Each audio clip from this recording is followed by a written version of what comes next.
Hello, everybody. I hope you're having a wonderful day. I wanted to share with you guys that as we get closer to the end of the year, we only got a couple more weeks left. I'm done with knives for the year.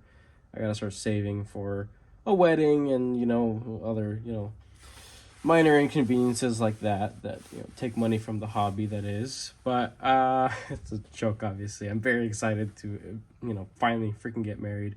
It's been a long time coming. I wanted to share with you guys my entire collection, even a couple things that I don't necessarily use anymore are project knives, just for just cause they're knives. That's it, really. But this is where I have all my crap, basically the usable crap. I have bins and crap that you guys can't see off to the side, really, and we'll zoom in to do some close-ups. But what I have here pretty much is just an acrylic multi-drawer box. It's a 4-drawer box that is relatively sturdy for what it is and for how relatively inexpensive it was. It's mainly used for like makeup and lightweight jewelry.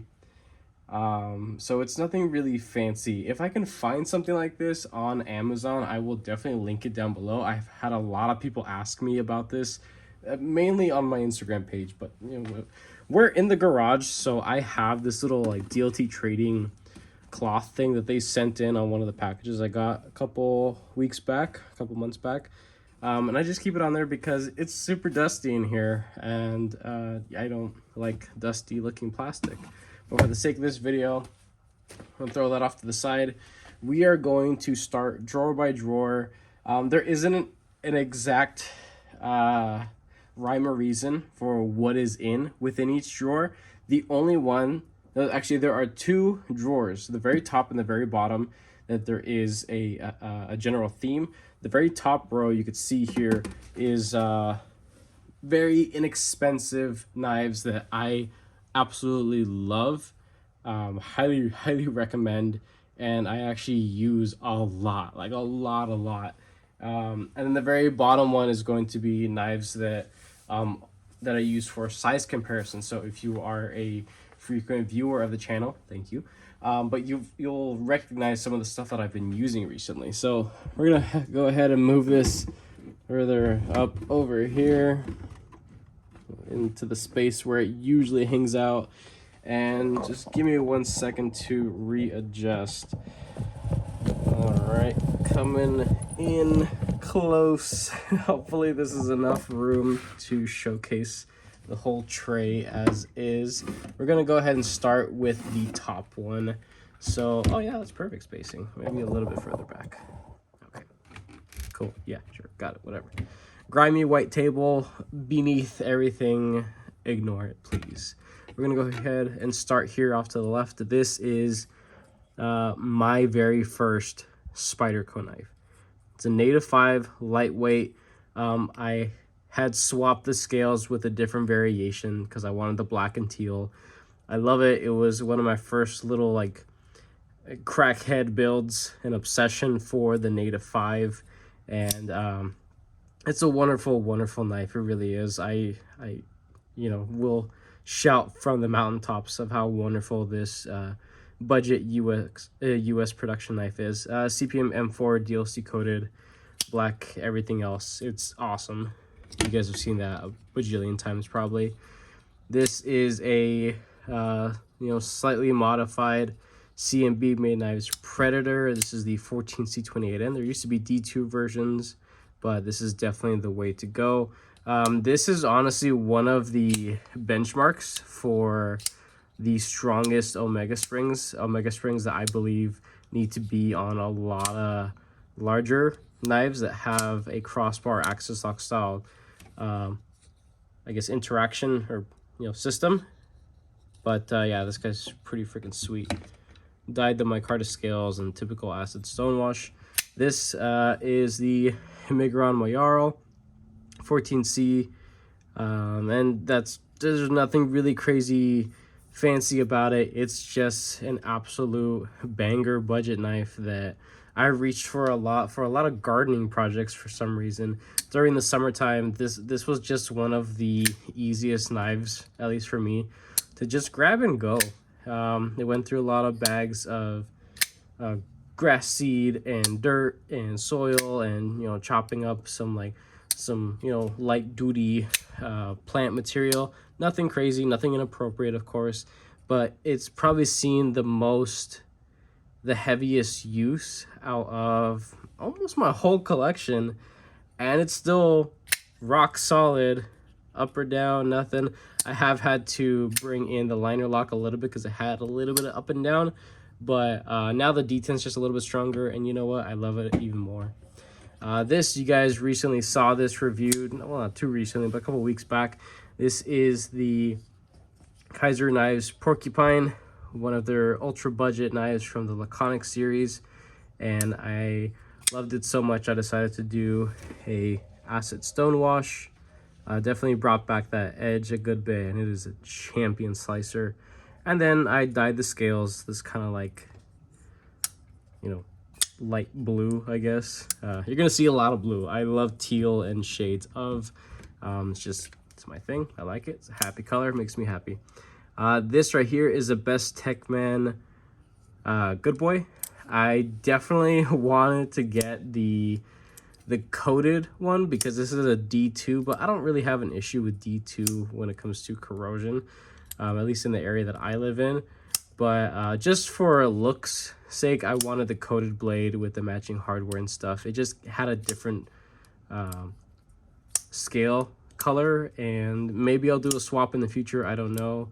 But this has been a wonderful full-size budget button lock knife. That thing's awesome. This right here is the Remet Rhinoceros. It's a funky knife, it definitely is, but I have definitely learned to love it for all that it is. 14C28 blade material, natural micarta. Eventually I want to do some modifications to this. I just got to get my life together to take it apart and start messing around with it. This is another Remet knife. That was from Remet, if I didn't say that. This is the WD-107, the budget button lock knife. It is honestly one of the best budget button lock knives that I have had the pleasure of checking out this year overall. And even towards the end of the year, I'm just very happy with this. It's so simple, and it's done right. At least this example was. Over here, this is a Free Tiger knife, something that is quite reminiscent of a standard Benchmade bug out. But what makes this thing so incredible is the price, the materials being used, the fit and finish, and the overpowered Omega springs for the size of knife. It is truly a budget banger compact knife. I love this little thing. This would be a wonderful gift knife, and that's actually a video that I'm gonna be working on and putting together. I'm gonna do some I guess stocking stuff or like perfect gift video for Christmas, something that's still a couple weeks earlier in the month, so it's not too late, so you guys can get the stuff in and be able to pack it up, wrap it. Anyway, QSP, this is the Canary Folder. This is a cool little knife. Either today or tomorrow, I'm actually going to be taking this apart and dyeing the scales teal. Yeah, who would have thought, right? This, I don't even have the review out of this. This is the Senka Glide Strike. This is probably one of the most incredible things I have ever experienced from Senka, and Civivi included. And I only include Civivi because this feels like something that like it was almost a mistake that this has the Senka logo on it. This feels absolutely incredible. It's the quality, the fit and finish, the value, the materials that are used and how they're executed. It's wonderful, and it's a giant freaking knife. What this thing kind of reminds me of is almost like a really long stitch looking blade. It looks like a clip point, but I promise you it's flat, it's straight, and it's been a wonderful work knife. It's a very large knife, and I popped a couple things at work, unfortunately, but don't tell my boss that. So I work in the merchandising, like soda industry, and yeah, big knives, things that are essentially explosive devices. not a good mix. This is the next drawer, I guess, tray we have over here on the left. This is the Devo Buzz. This is honestly one of my most confident purchases that was, in this price range. And I even went ahead and did some aftermarket, not aftermarket, but some upgrades to it. I got the black coated knurled scales, a very limited amount of these. It just takes this knife to a whole nother level. I have the original scales, and it's a night and day difference. This is truly elite feeling in comparison to the just regular scales. If you know, you know. It feels just freaking awesome. And then of course the premium backspacer that was just a little, there's just a little cherry on top of something for me to enjoy. When I've handed this knife to some people, they're just like, oh, that's cool, little pop of color. And to me, it's much more than just a little pop of color. So that guy's pretty awesome. The titanium titty, the Titus, this thing, it is just so much knife for the price, at least when I got it. And even, I think a couple weeks before, I think there was a sale in October where these things were like under $100, and it was freaking ridiculous. And I say that because this is a knife that could easily have been passed off and sold as something around $160, maybe $175, if I'm being completely honest with you. And I'm taking into consideration the quality, fit, and finish of the titanium frame lock, the clip, all the hardware is all titanium, the ceramic detent ball, the bearing system, and then the only thing that brought this thing down to a budget-oriented idea was that it's the blade material. It's 14C20N, but that blade material is honestly excellent, and it takes a wonderful edge if you know how to sharpen it. It's honestly nothing crazy, but again, it takes an incredible edge. This right here, I don't have the review out for it yet. I'm gonna be spending some more time with it. But this is the Shadow, and this is actually not going to be staying in the collection. But hear me out. This thing is freaking sweet. But I went randomly and looked on TRM's website. Turns out the super rare, ultra elusive lizard skin diamond tie version is going to be coming out sometime in, I believe, early to mid next year. I'm going to eventually sell this for whatever I can and use those funds to get that. And I'm actually going to use that knife because this is an incredible platform. It's a really freaking sweet knife. And I love the micarta and how they fit, all the fit and finish, and just how it feels overall. But I need that lizard skin tie in my life. That thing is just glorious. This is the only Tucson in the collection. This is the TS, I should remember the model name by now, TS298, also in 14C28N. This is actually a design collaboration with RIHE Designs, and just beautiful execution of titanium per usual from Tucson.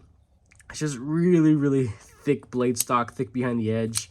But honestly, like I've learned to love this thing, in use. So that thing's pretty sweet, and I got it on the aftermarket. It was an awesome deal. It was like under $100 that I got it for. Pretty sure. This review coming eventually, promise. This was something that I was given assistance in purchasing, so I didn't get it for free. But this is something from Remet. This is the Remet, crap. What is it called? Urbane. It's not urban, it's urbane. All right, kind of weird name. This thing genuinely feels the action. The action feels a whole lot more expensive than what the price would lead you to believe. There are a couple little fit and finish things that keep it well under the price of what what would be a knife that having that crazy action. But for what it is, seeing where Remet has gone from some of the early pieces of content that I put out on their like earlier models to something like this, it's incredible. I'm very excited to see what they do in the near future, and it seems that they are very community oriented for the most part. At least that's been my experience overall. So maybe they may be a company that would actually listen to pointers from just a random reviewer as myself. I know I'm not a big channel by any means, but they seem very eager to communicate with people, even though there's a language barrier. So the effort is there, and I absolutely love them for that. This right here is a Migron Kyrix 2. Yes, Kyrix 2. This I actually bought from JD for EDC. He did his review and other content using this knife, and he even installed some skiffs and then sold it to me for a very well discounted rate. And honestly, this thing's freaking awesome. I messed around with the detent a little bit and got it to where I want it. With the skiffs, it's just absolutely just butter smooth. It's not drop shut because the detent is on the tighter side, because that's how I prefer it. But this will eventually see some anodization and other slight modifications to it, but as is, it's a wonderful, wonderful knife. This right here, kind of went back and forth with deciding whether or not I was going to keep the large version, the Atom. So this is the TRM Neutron 2. I used to have the Atom in this same exact configuration. I sold that to be able to get this. I decided that I loved the overall idea behind TRM's knives, and their design language is very simple. It's very utilitarian based, but they cater to crackheads as myself that like the fancy stuff, the nice stuff. This is beautiful, right? But this isn't really going to hold up in the workplace in like a really dirty working environment. But I love using this knife, and I genuinely love taking it to work and actually putting it to work. So I decided that the Neutron 2 was more my size, and that it's a wonderful, wonderful knife. Alrighty, one more tray before we get to the review knives, which you guys have seen, so we're gonna blow through those pretty quickly. This is just a random ass tray with random crap in it. This is a Y-Start knife, my one and only, and it's a giant freaking knife. It even has a secondary pin that you can remove that, put it into the flipper tab. It's, in my mind, gimmicky, but it's a cool factor thing. It's a D2 blade material. It's nothing crazy, but what I definitely appreciate this thing for is that even though it has a humongous thick-stocked blade, the action is still relatively smooth and controlled. I mean, it's really smooth, but it's a little bit more on the controlled side. So that's honestly, like, I appreciate that. I think that's pretty freaking awesome. And overall, I mean, it's a fun knife to actually use. I haven't sharpened it yet or put an edge on it, but eventually when I do, it's going to be a cardboard destroyer. Speaking of cardboard destroyers, this is the Manix 2 lightweight with the actual hardware bits, the Rex 45. This thing has been freaking sweet, and it's in the white FRN. Eventually I'm going to dye this to teal, yeah. Again, why? Because I love teal. So that's a little project for later. Review coming on that eventually. This is a Hinder XM18 3.5-inch slicer, no flipper choil. Yeah, long ass name. I've done a lot of modifications to this in the sense of the scales, hardware, and other little bits and pieces. We'll go through that real quick. So the blade is exactly how it is coming from the factory, essentially. I laid back the edge a good bit, and it's now it's a slicer. Coming from the factory, absolutely not, no. But scale, teal, all the hardware bits were flamed bronze, a little bit of purple peeking through. I don't mind it. I think it adds a little bit of cohesiveness to a couple of the other purple and bronze anodized filler tab and clip. So I did a purple on the clip and the filler tab. I did some light sanding and then dipped it in to anodize it again to a lower voltage and got this kind of bronze. I think it really goes together, and I was very happy with how this came out. And this is just blue and then polished and then anodized at a slightly lighter blue. That's all it was. That's what I was going for, and I achieved it. And this thing is just, it's an awesome knife to use. The bearings are in here, and it is honestly one of the most incredible actions that I have in my collection overall. It's just, it's stupid insane. So for what it is, it's pretty freaking nice. Love that piece for sure. This has seen a lot of modifications. This is a Monterey Bay Knives Sea Otter, and I anodized the stud, heat torched the hardware bits, anodized the little back spacers, anodized pretty much everything. And these scales actually have deep engraving from an individual who no longer does work anymore. So this is honestly pretty special. I did purchase this knife on NAF sale, and it already had that engraving. I just did the, pop of color. That's all I really did. But I think it's TDC Carey or something like that. He was the individual that, did all this type of amazing work. And I mean, he did some really cool finishing work, just the different textures, and eventually how I was able to put the different tones of anodization just layered on there. Looks like it's all cracked and chipped and, really, really weird looking. This looks like a piece of like Atlantean, like, battle material. It looks really crazy. It was a fun project to work on. The profile and cutting capabilities of this knife are basically non-existent, which is really unfortunate because it's in Magna Cut that has a wonderful it just has wonderful capabilities of being on much slicier knives. It's better on slicier knives. It's cool that it's on this, but this is a really thick freaking knife. But it stays in the collection because it is just so fun to actually just mess around with and look at it. It's not only beautiful, it is useful if you want to cut something and you don't want to like worry about its fragileness. So there's that piece. This is the Monocolor Knives Assault Team #1. I think it's the #1.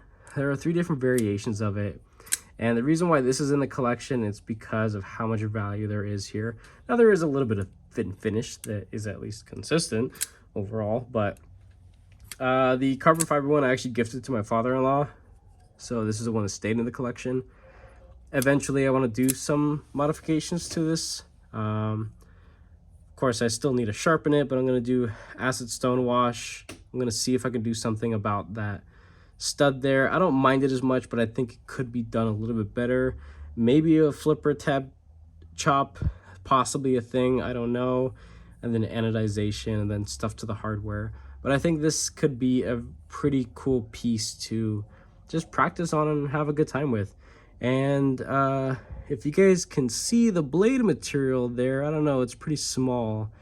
Yeah, it's good stuff. Good stuff. Giant freaking blade steel stamp. That's ridiculous. This is actually what I carried today. This is the MSI in the plastic or melted down tires. That's what it smelled like when I got it.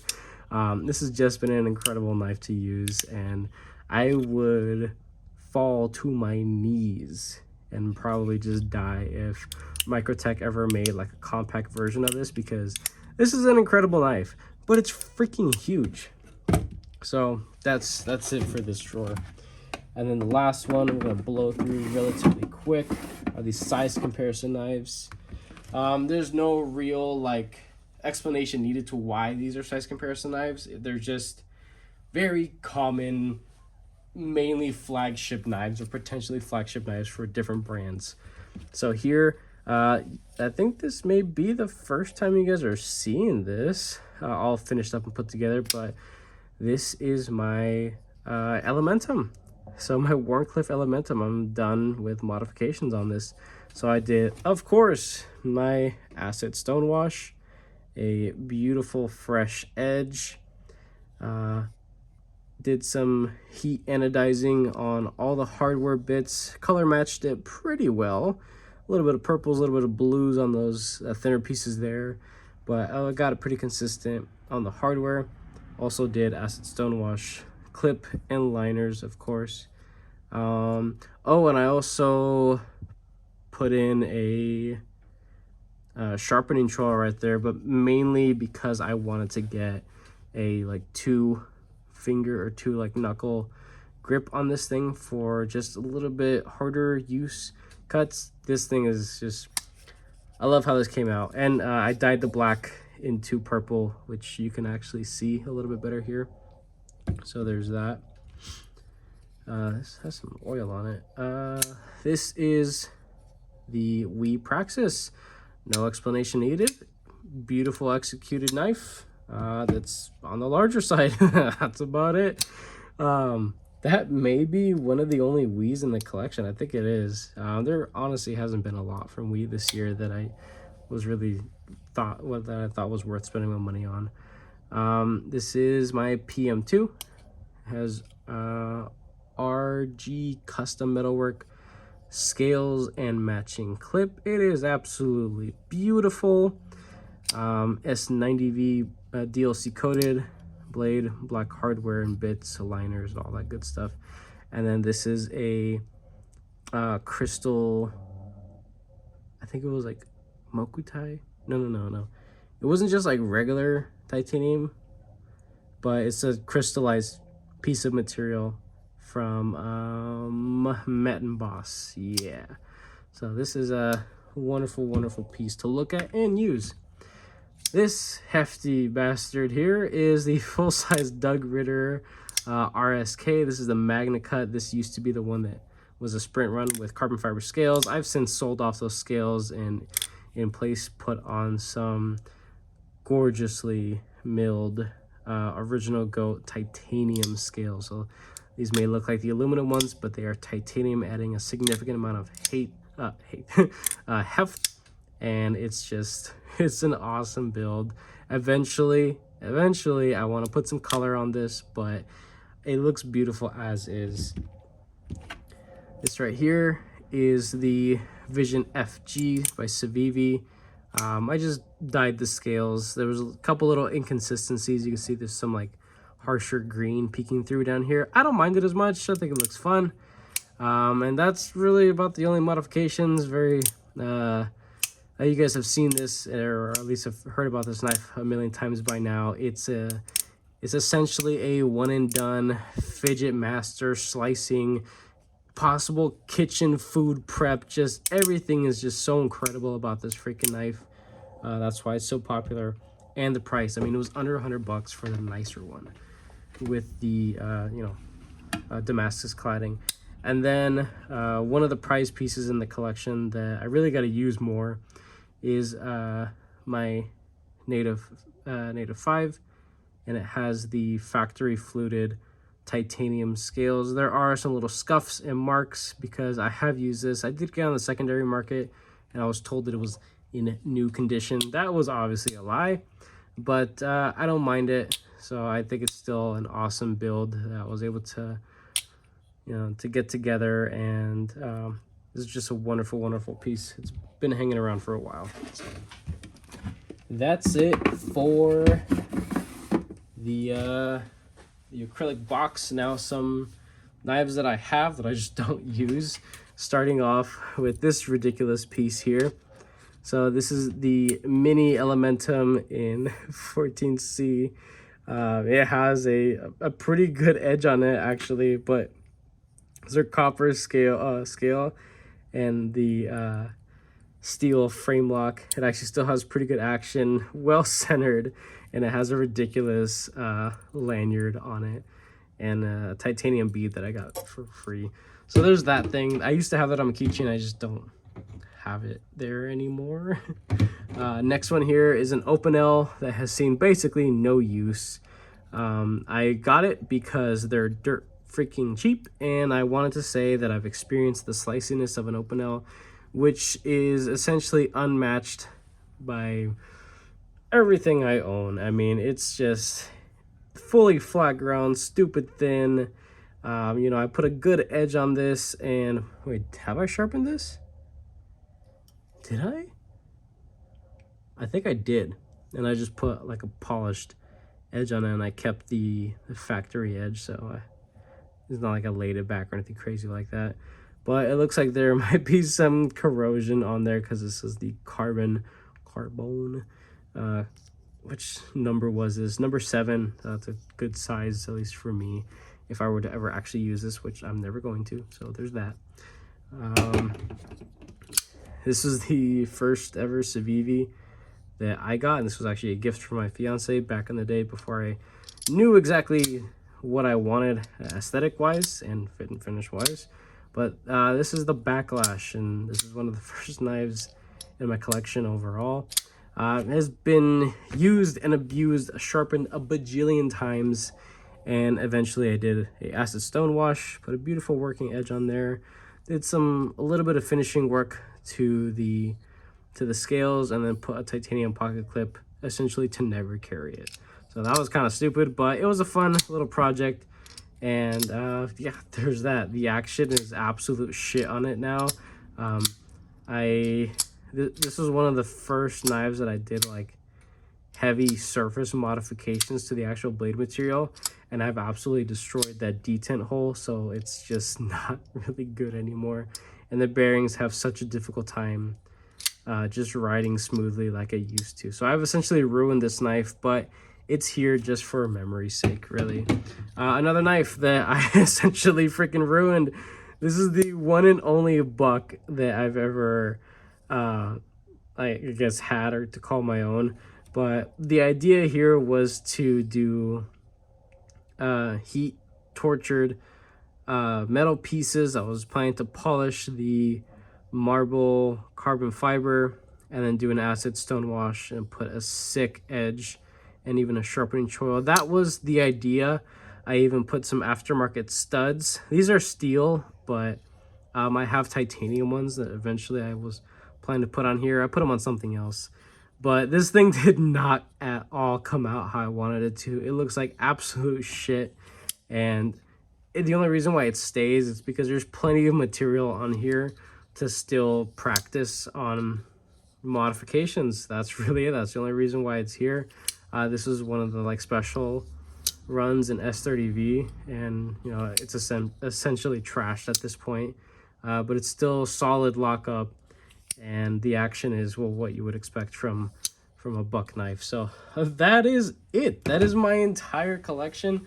I have a couple knives that are in the house that I don't really call mine anymore, so I'm not showing them off. But that's pretty much it. I hope you guys enjoyed this.